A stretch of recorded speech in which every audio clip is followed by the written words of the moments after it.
welcome to Chance Channel. We are from Group 3. My name is Winona Ferinelvi Ardelia. My name is Singalesta Fernandez. My name is Tainatu Zahra. My name is Nabila Durotunasha.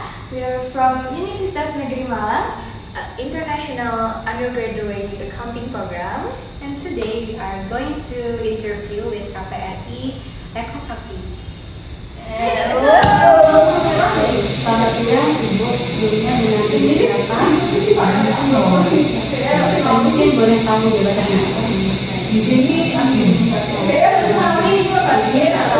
Kami mahasiswa dari Universitas Negeri Malang dari jurusan akuntansi. Nah, jadi kedatangan kami di sini bertujuan untuk melakukan wawancara. Jadi kami akan menanyakan beberapa pertanyaan yang mungkin bisa dijawab. Jadi dari pertanyaan pertama, kami ingin mengetahui deskripsi umum mengenai koperasi ini. Jadi bisa dijelaskan nama dan bidang usaha dari koperasi ini. Namanya Koperasi Ekokapti. Usahanya simpan pinjam, ada pertokoan, ada jasa, ada perumahan, dan kos. Selanjutnya, koperasi ini berlokasi di mana? Lokasinya di Jalan Raya Depok nomor 39 Malang. Selanjutnya, koperasi ini termasuk skala apa? Menengah.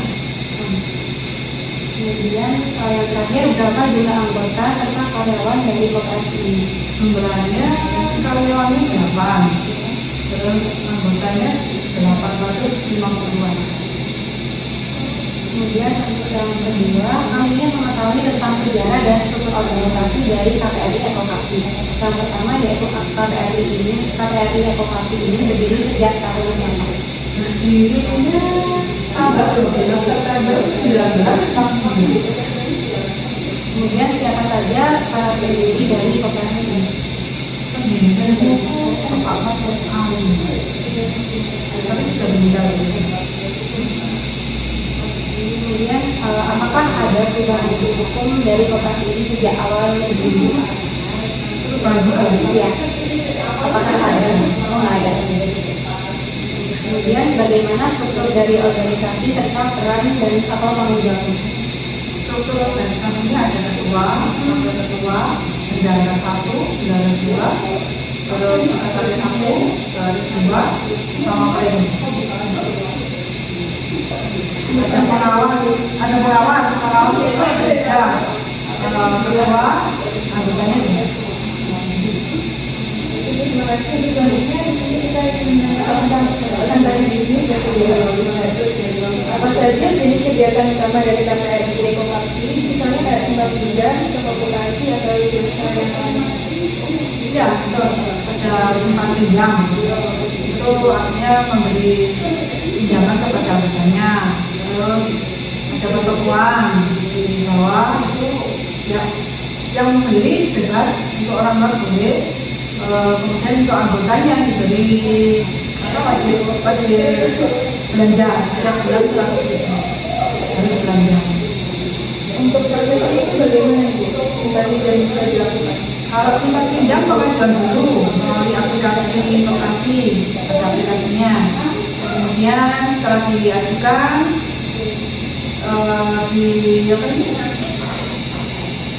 dilihat gajinya kalau mencukupi, baru di ACC sama pengurus, kemudian baru realisasi.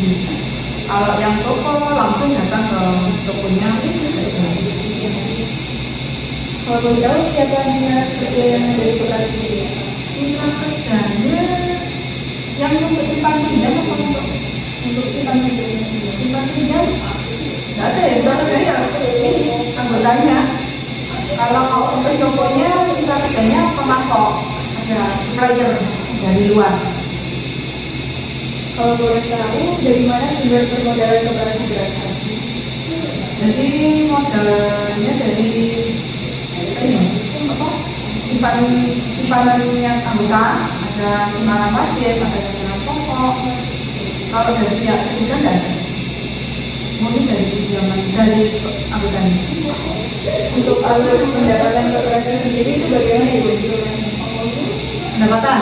Ya dari simpan pinjam itu ada jasa ya, ada jasa dari pinjaman.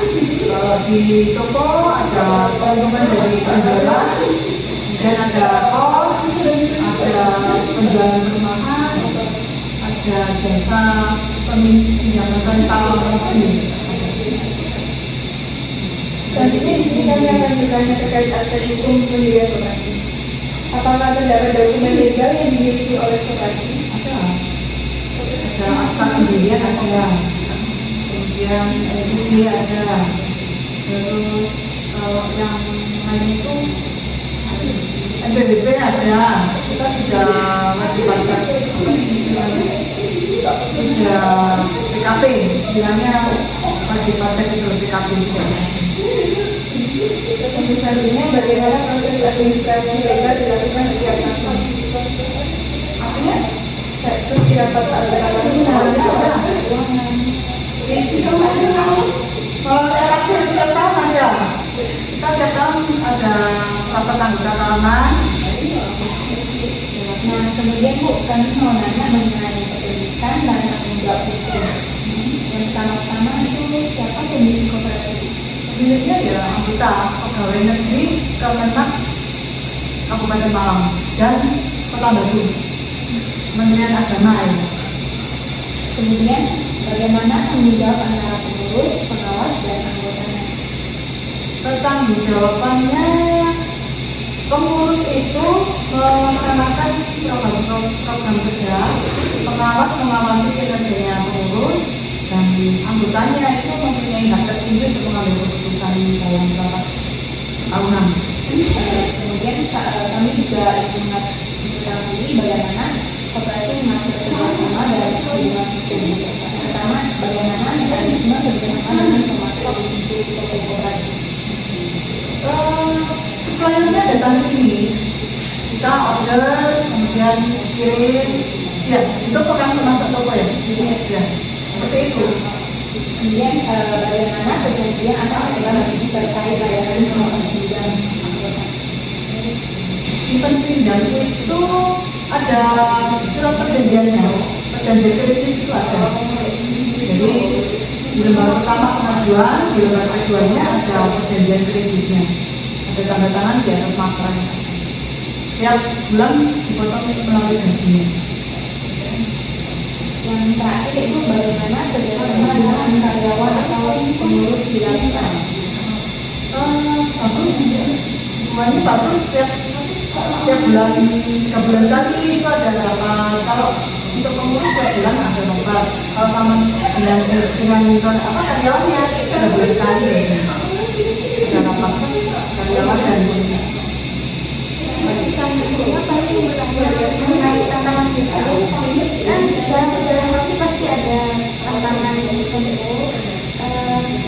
Apa saja permasalahan hukum yang pernah dihadapi koperasi, misalnya masalah perizinan, keterlambatan RAP, perselisihan anggota, ataupun masalah di lapangan keuangan.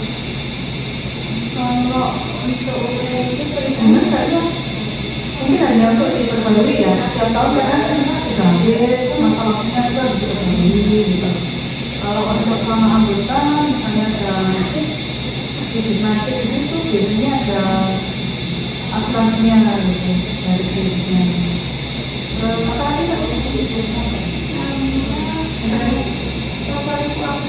Laporan keuangan tiap tahun dilaporkan, sudah ada di aplikasinya sudah terbuka. Jadi tinggal mobil itu sudah terbuka.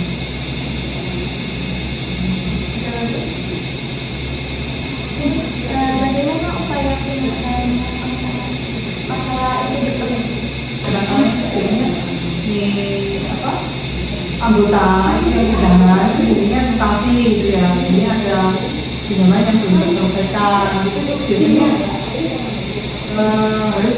harus keluar anggotanya karena ada simpanannya buat untuk itu.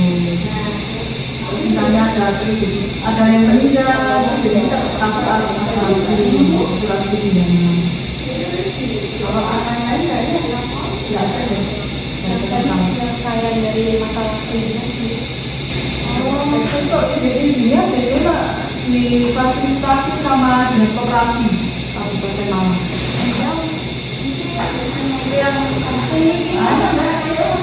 Terima kasih Mbak udah meluangkan waktunya. Yang bisa bermanfaat untuk dunia. From an interview with KPRI Ekokapti, it appears that their practices are in line with academic theory. First, the theory of agreements. The cooperative makes written agreements with members when granting loans complete with terms and conditions.